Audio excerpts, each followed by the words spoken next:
ஓம் சைராம், ஜெய் சைராம். என் அன்பின் பிரியமே, ஷீரடியிலிருந்து உன் சாயப்பா நான் பேசுகிறேன். உனக்கு மிகப்பெரிய வெற்றி கிடைக்க உள்ளது. வெற்றிக்கு 2 எதிரிகள் உண்டு. அது தயக்கமும் முயற்சியின்மையும் தான். துணிச்சலை தோழனாக்கிக் கொண்டால் தயக்கம் என்னும் எதிரியை விரட்டியடித்து தன்னம்பிக்கையை வளர்க்க முடியும். தயக்கத்தை விட்டொழித்தாலே வெற்றி விரைந்து ஓடிவரும். தயக்கத்தை விரட்டும் முதல் யுத்தி நேர்மறை எண்ணங்கள்தான். என்னால் முடியும் என்ற எண்ணம் தரும் நம்பிக்கை தயக்கத்தை விரட்டியடிக்கும், வெற்றியை தேடித்தரும். என்னால் முடியுமா என்ற தயக்கம் தோல்வி என்னும் படுகொலியில் தள்ளிவிடும். யாரும் என் பேச்சை கேட்க மாட்டார்கள், எனக்கு யாரும் உதவ மாட்டார்கள், நமக்கு இது சரிப்பட்டு வராது என்பது போன்ற எதிர்மறை எண்ணங்களை குறைத்தாலே அனைத்தும் நலமாக நடப்பதை உணரலாம். மன உறுதியால் தேடியதைக் கண்டு அடைந்தவர்கள் உண்டு. மன உறுதியின்மையால் பின்னடைவே வரும். தயக்கத்தை விட்டொழிக்க முயற்சி அவசியம்.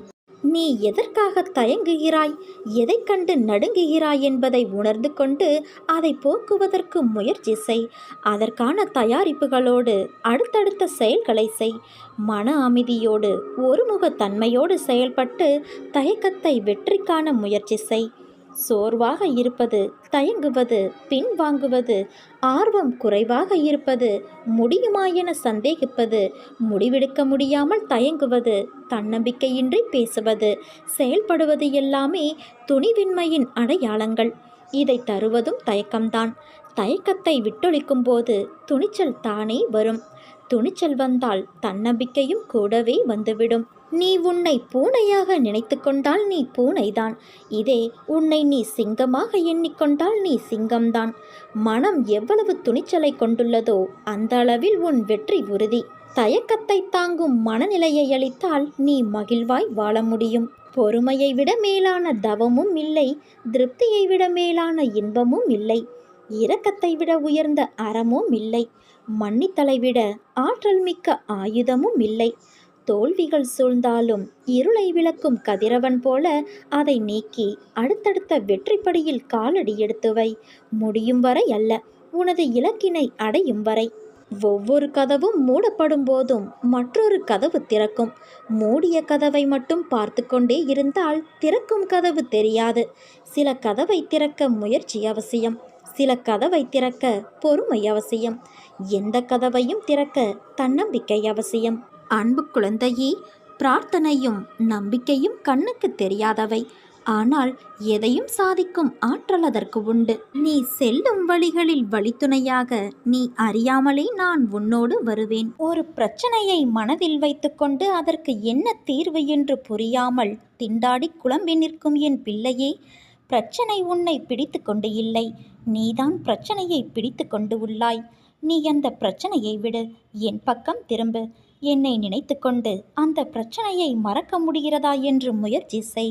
நீ மறக்க மறக்க அந்த பிரச்சனை தானாக சரியாகிவிடும். இது என் வாக்கு. இதை நம்பினால் உன்னால் அந்த பிரச்சனையை விட்டு வெளிவர முடியும். இன்று மாலை 2 தீபம் ஏற்றி என்னை வழிபடு. உனக்கு விரைவில் ஒரு தெளிவு உண்டாகும். நல்லதே நினை, நல்லதே நடக்கும். உனக்கென்று விதிக்கப்பட்டது நிச்சயம் உன்னை வந்து சேரும். அதை புரிந்து கொள். உன் உழைப்பு என்றும் வீணாகாது. வாழ்வில் லட்சியத்தை அடைய வேண்டும் என்ற எண்ணமும் பொறுப்பும் கண்டிப்பாக இருக்க வேண்டும். அதே சமயம் எதையும் ஏற்றுக்கொள்ளும் பக்குவமும் அவசியம் வேண்டும். இந்த வாழ்க்கையே எனக்கு வேண்டாம் என்று சொல்லும் அளவிற்கு அனுதினமும் ஏதாவது ஒரு கஷ்டம் எனக்கு மட்டும் வந்து கொண்டே இருக்கிறதே என்று புலம்பாதே. நான் உனக்கு பலமுறை கூறிவிட்டேன், இந்த உலகில் உள்ள அனைவருக்கும் இது போன்ற நிகழ்வுகள் நடந்து கொண்டுதான் இருக்கிறது என்று. உனக்கு பெரிதாக தெரியும் பிரச்சனை மற்றவர்களுக்கு சிறியதாக தெரியும். உனக்கு சிறியதாக இருக்கும் பிரச்சனை மற்றவருக்கு தலையாய பிரச்சனையாக இருக்கும். உன்னுடைய பலத்தை நீயே நம்பவில்லை என்றால் வேறு யார் நம்புவது? நம்பிக்கையோடும் மன தைரியத்தோடும் நிதானமாக யோசித்து செயல்படு. உன் காரியம் நிச்சயம் கைகூடும். நிகழ்காலம் உனக்கு கடினமாக இருந்தாலும் இது நிரந்தரம் என்று நினைத்து கொள்ளாதே. நிலைகள் மாறும், காலம் மாறும். உன் அப்பா நான் மாற்றுவேன். நீ எல்லா செல்வ வளங்களையும் பெற்று நல்ல பெயரோடு நிம்மதியான வாழ்க்கையை வாழ்வாய். கலங்காதே குழந்தையே. உன் எல்லா சூழ்நிலைகளிலும் நான் துணை நிற்பேன். என் வார்த்தைகள் மீது நம்பிக்கை வைத்து நீ செயல்படு. உனக்கு நிச்சயம் நல்லதே நடக்கும். வரும் காலம் உனக்கு நிச்சயம் சிறப்பாக இருக்கும். உன் மீது அக்கறை கொண்டு உனக்காக, உன் நலனுக்காக உண்மையாக பரிதவிக்கும் ஒரு சிலர் மட்டுமே உன்னை எண்ணத்தால் சுற்றி இருக்கிறார்கள். அவர்களின் பேச்சை நீ கேட்காமல் தள்ளிவிட்டால் அவர்களும் உன்னை விட்டு விலகி போவார்கள். உன்னை ராஜாவாக்கி மந்திரிகளாக இவர்களை நான் உருவாக்கியிருக்கிறேன். இவர்களது ஆலோசனைக்கு செவி கொடு. இது சரியான ஆலோசனையா தவறானதா என்பதை தெரிந்து கொள்ள முடியாத போது என்னை நோக்கி கூப்பிடு. உன் மனதில் இருந்தபடி சரியான பாதையை நான் சொல்வேன். அதை பின்பற்றி உன் வாழ்க்கையை நடத்தி வந்தால் வெற்றி மேல் வெற்றி பெறுவாய். இந்த வெற்றி உனக்கு நன்மையானதாகவும் உன் தலையை அலங்கரிக்கின்ற ராஜமுடியாகவும் இருக்கும். நீ பிறரால் போற்றப்படுவாய். உன் வருத்தம், கஷ்டம் அனைத்தும் பிறரது பாராட்டுக்கும் உன் மேன்மைக்கும் காரணங்களாக அமைந்துவிடும். ஆலோசனைகளை கேட்காத இதயம் குருடானது. அவர்களை திருத்த மகாதேவன் வந்தாலும் முடியாது. அன்பு குழந்தையே, முதலில் வாழ்க்கையை நினைத்து பயப்படுவதை நிறுத்து. பயம் புத்தியை மழுங்க வைத்துவிடும். பயம் எதிர்மறை எண்ணங்களை உருவாக்கும். அதனால் நீ எதற்கும் பயப்படாதே, கலங்காதே. நம்பிக்கையோடும் பொறுமையோடும் உன் கடமைகளை செய். நிச்சயமாக இந்த நிலை மாறி நீ வாழ்வில் வெற்றி பெறுவாய் என் குழந்தையே. உன் எண்ணத்தில் என்னை வைத்து நீ தொடங்கும் அனைத்து செயல்களும் நிச்சயம் கைகூடும். உன் முயற்சியை நீ என்றும் கைவிடாதே. உன் முயற்சிக்கான பலனை நீ விரைவில் பெறுவாய். உனக்கு என்றும் பக்கபலமாக நான் இருந்து உன்னை வழி நடத்துவேன் குழந்தையே. உன் கவலைகளை மறந்து மகிழ்ச்சியோடு உன்னை வாழ வைக்க உன் தந்தையான நான் உன்னிடம் வருகின்றேன். இனி உன் வாழ்க்கையில் அற்புதங்கள் பலவற்றையும் காணப்போகிறாய். வாழ்க்கையில் எந்த நிமிடம் என்ன நடக்குமோ என்று பயந்து பயந்து வாழ்வதை விடுத்து எல்லாம் உன் தந்தையான நான் பார்த்து கொள்வேன் என்று நீ நிம்மதியாக இரு. நானே உன்னை என் கைகளில் தாங்கி செல்கின்றேன். உன் எண்ணங்களும் விடாப்பிடியான கருத்துக்களும் உன் கவலைகளும் உன்னை நீயே காப்பாற்றிக் கொள்ளலாம் என்னும் நினைப்பும்தான் உன்னை தடுமாறு செய்கின்றது. லௌகிகமோ ஆன்மீகமோ எதை வேண்டினாலும் சரி, என்னை பார்த்து தேவா நீங்கள் மனம் வையுங்கள் என ஒருவன் சொன்னால் என்னால் செய்ய முடியாத காரியங்களே கிடையாது. பிறகு அவன் தன் கண்களை மூடிக்கொண்டு நிம்மதியாக உறங்கலாம். என் மீது முழுமையாக நம்பி வேண்டினால் மட்டுமே உனக்கு வேண்டியது எல்லாம் நிறைய கிடைக்கும். உனக்கு வலிக்கும்போது உன் விருப்பத்திற்கு தக்கவாறு மட்டுமே நான் அதில் ஈடுபட வேண்டும் என நீ நினைக்கின்றாய். என்னை நம்பாமல் உன் தேவைக்கு நான் வளைந்து கொடுக்க வேண்டும் என எண்ணுகிறாய். நோய்வாய்ப்பட்டு இருக்கும்போது ஒரு மருத்துவரிடம் தனக்கு வேண்டியவாறு சிகிச்சை அளிக்கும்படி கேட்கும் நோயாளியைப் போல இருக்காதே. அப்படியில்லாமல் கஷ்டமான நேரங்களில் கூட தேவா இந்த பிரச்சனையை தந்ததற்காக உன்னை வாழ்த்தி வணங்குகிறேன். நீ விரும்பும் வண்ணம் இதற்கான தீர்வை இந்த துயர் மிகுந்த தற்காலிக வாழ்வில் நீ அளிக்க வேண்டும் என வேண்டுகிறேன். எனக்கு எது நல்லது என உனக்கே தெரியும் என வேண்டு.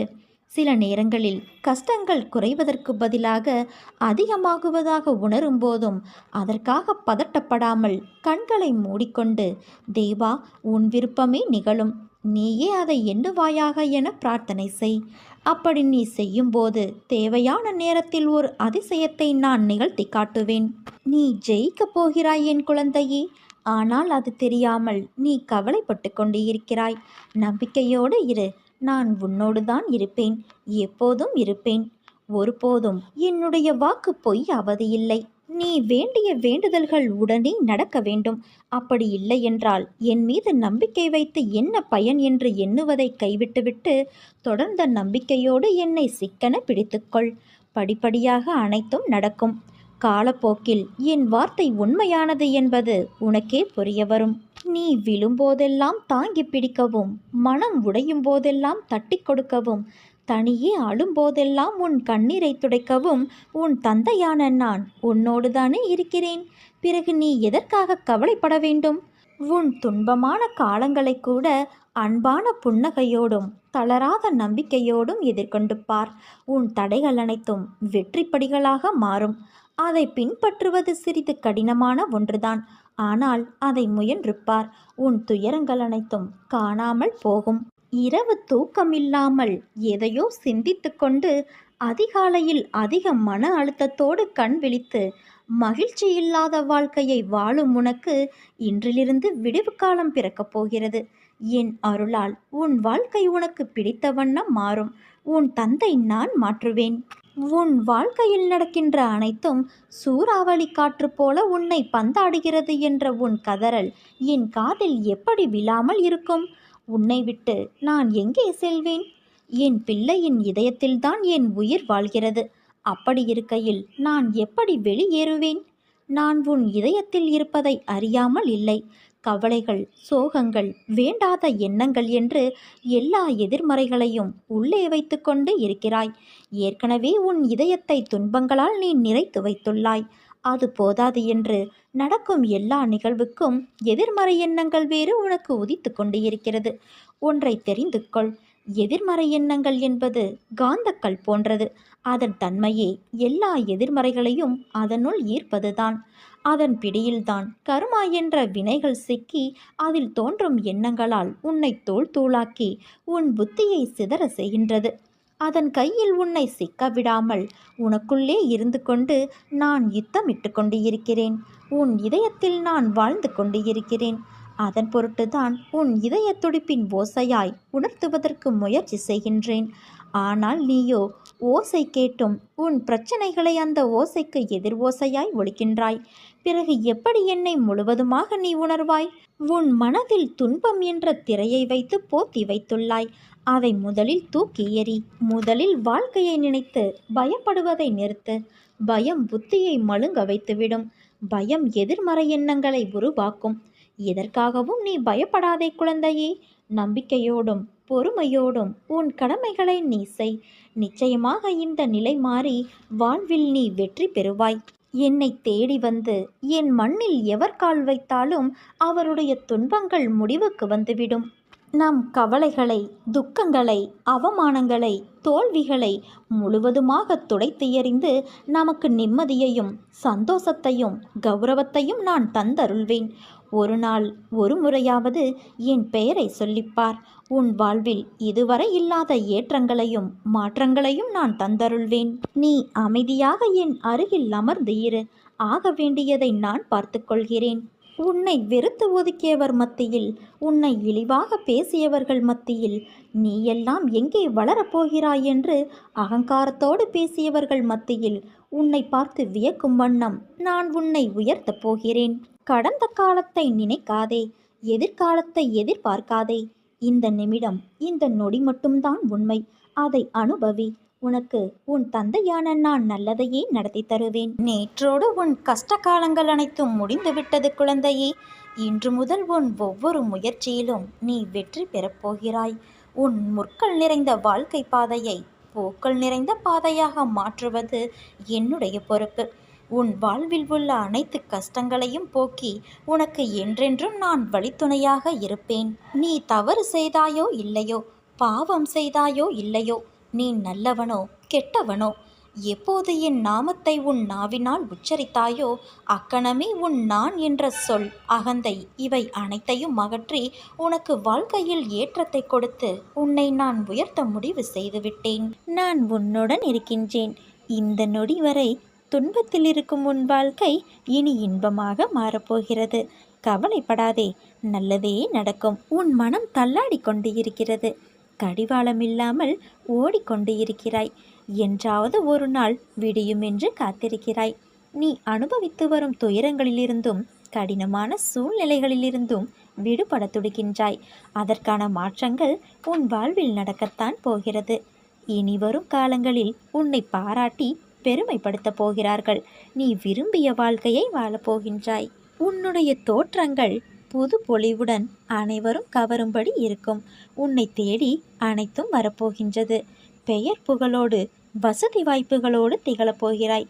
எதை பற்றியும் யோசிக்காதே. உனது எதிர்காலத்தை நான் நிர்ணயித்து இருக்கிறேன். நீ எப்படி வாழ வேண்டும் என்பதை நான் எழுதி கொண்டு இருக்கிறேன். உன்னை அனைத்திலும் சிறந்து விளங்கும்படி நான் செய்வேன். உன்னோடு நான் இருப்பதை உணர்ந்து கொள்ளும் நேரம் வரும். என்னை சர்வசாதாரணமாக நினைத்து விடாதே. அனைத்தும் அறிந்தவன் நான். நீயாக என்னை தேடி வரவில்லை, வரவும் முடியாது. நானே உன்னை வரவழைத்தேன். மற்றவர்கள் மத்தியில் நீயும் பெரும் செல்வந்தராக வாழப்போகின்றாய். நீ இழந்ததையெல்லாம் மீண்டும் பெறப்போகின்றாய். எப்படிப்பட்ட சூழ்நிலைக்கு தள்ளப்பட்டாலும் சிறிதளவும் கலங்காதே. எப்போது என்னை தேடி வந்து நானே சகலமும் என்ற நம்பிக்கையில் உனது வாழ்க்கையை ஒப்படைத்தாயோ அக்கணமே உன் பாவங்கள் அனைத்தும் மறைந்துவிட்டது. வாழ்க்கை என்பது நெடுதூர பயணம். அந்த பயணம் சில இடங்களில் வலிமிக்கதாய் இருக்கும். அந்த நேரம் மனம் தளராதே. நிச்சயம் அவைகள் எல்லாம் உன்னை பலவீனமாக்க என்று கருதாதே. உன்னை பக்குவமடைய செய்வதற்கே. நீ நினைக்கின்ற செய்கின்ற செயல்கள் எல்லாம் என்னை பதற வைக்கின்றது. உனக்கு ஒன்றும் இல்லை. வீணாக எதையோ நினைத்து குழம்பாதே. உன்னை விட்டு விடுவேனா? உன்னிடத்தில் எப்பொழுதும் நான் உன் சாய்தேவாயிருப்பேன். சில காலம் நீ எடுத்து வைக்கும் அடிகளே உன்னை எதிர்மறை பாதைக்கு மாற்றிவிட்டிருக்கும். ஆனால் உன் இப்போதைய காலம் உனக்கான பொற்காலம். உன்னை விட்டு விலகி போன நேர்மறை பாதையெல்லாம் உன்னை தேடி வந்துவிட்டது. சில தடங்கள் உனக்கு மன அழுத்தத்தை ஏற்படுத்த செய்யும். ஆனால் அவற்றால் உன்னை எதுவும் செய்ய முடியாது. என் பார்வையில், என் கையில், என் மடியில் இருந்து வளரும் என் பிள்ளை நீ. அதை நினைவில் வைத்துக்கொள். உனக்குள் தைரியம் என்ற வார்த்தை இரத்த ஓட்டத்தில் இருக்கிறது. அதை நினைவு கொண்டு நட. உன் வாழ்க்கையில் நீ அடுத்த நிலைக்கு செல்லப் போகிறாய். அதனால் இப்போது இருக்கும் துன்பத்தை பற்றி கவலைப்படாமல் உன் வேலையை தொடர்ந்து செய். நீ நிச்சயம் வெற்றி பெறுவாய். நீ பட்ட கஷ்டங்கள் அனைத்தும் மறையும் நேரம் நெருங்கிவிட்டது. நிம்மதியில்லாமல், பசி இல்லாமல், தூக்கமில்லாமல் அவதிப்பட்டது போதும். இனி உன் கண்ணீர் வீணாகக்கூடாது.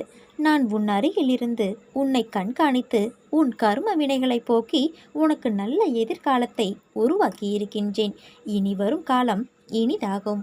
ஆணவம் இல்லாமல் யார் ஒருவர் என்னிடம் வருகிறாரோ அவருக்கு நான் என்றும் நெருக்கமானவனாக இருப்பேன். நடந்து கொண்டிருப்பதை நடத்தி வைப்பது உன் உள்ளிருக்கும் நானே என்று நீ கண்டு கொண்டால் உன் கஷ்டமான காலத்தில் நீ என்னை பார்க்க முடியும். நான் என்ற விஷயத்தை நீ மறந்த அதே வினாடியிலேயே நானாக உன் முன்பாக இருப்பேன். உன்னுடைய ஆத்மஸ்வரூபமே நான் தான். ஆனால் நீ பேராசை மட்டும் படாதே. பேராசை என்பது எப்போதும் பளபளவென்றுதான் இருக்கும். ஆனால் அதுவே ஒரு மனிதனை குருடனாக்கிவிடும். பேராசை ஒரு மனிதனை தன் சொந்தங்கள் மற்றும் நண்பர்களிடமிருந்தும் ஒருவரை ஒருவர் நிரந்தரமாக பிரித்துவிடும். பேராசை நிறைந்த மனிதனுக்கு கண்ணில் படுவதெல்லாம் சுயநலமாகத்தான் தெரியும். அடுத்தவன் வாழ்வது அவன் கர்ம வினைப்படி வாழ்கிறான். நாம் வாழ்வது நம் கர்ம வினைப்படி. ஆதலால் மற்றவர்களை பார்த்து பொறாமை மற்றும் பேராசை கொள்ளாமல் வாழுங்கள்.